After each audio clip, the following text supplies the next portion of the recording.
teman-teman, pada video ini saya akan membahas tentang aset tetap menurut PSAK 16.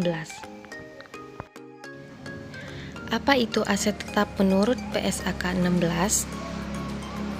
Menurut PSAK 16, aset tetap adalah aset berwujud yang dimiliki dan digunakan dalam produksi atau penyediaan barang dan jasa untuk direntalkan kepada pihak lain atau untuk tujuan administratif dan diharapkan untuk digunakan selama lebih dari satu periode.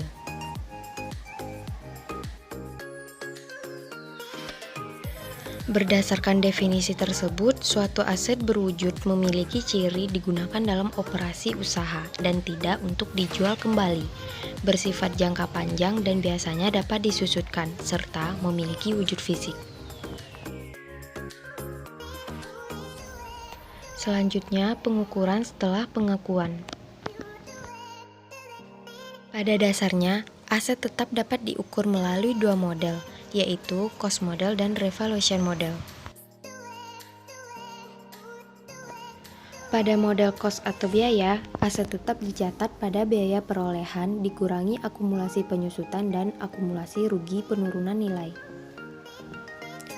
Sedangkan pada model revaluation, aset tetap dicatat pada nilai wajar pada tanggal revaluasi, dikurangi akumulasi penyusutan dan akumulasi rugi penurunan nilai yang terjadi setelah tanggal revaluasi.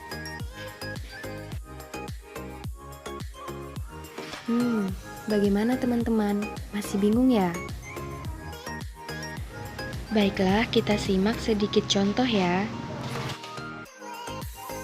Misalnya, perusahaan membeli sebuah gedung senilai 300 juta rupiah.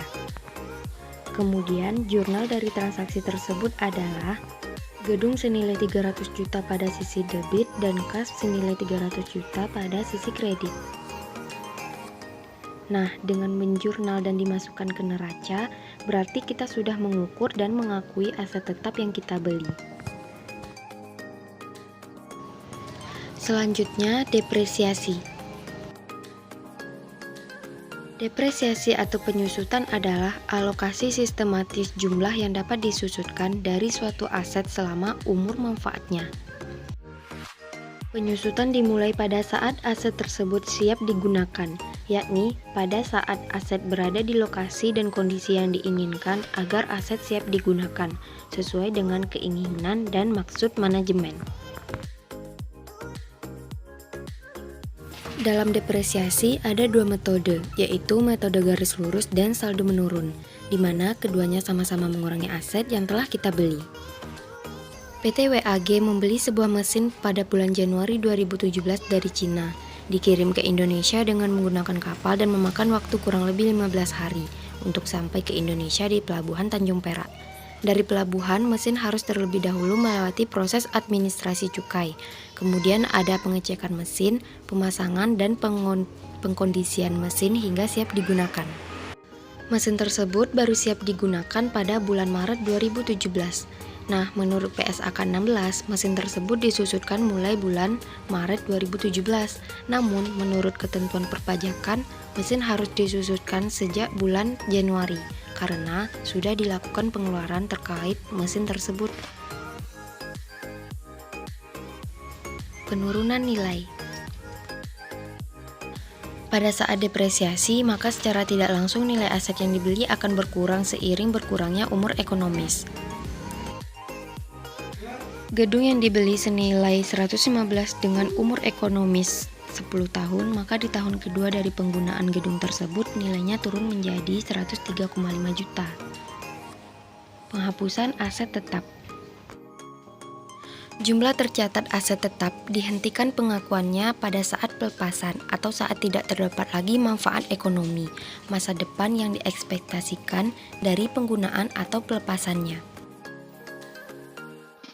Pelepasan aset tetap dapat dilakukan dengan berbagai cara, misalnya dijual, disewakan berdasarkan sewa pembiayaan, atau disumbangkan.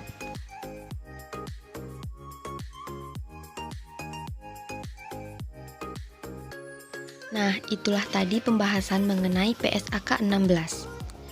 Selanjutnya, saya akan menyimpulkan dari pembahasan tersebut ya.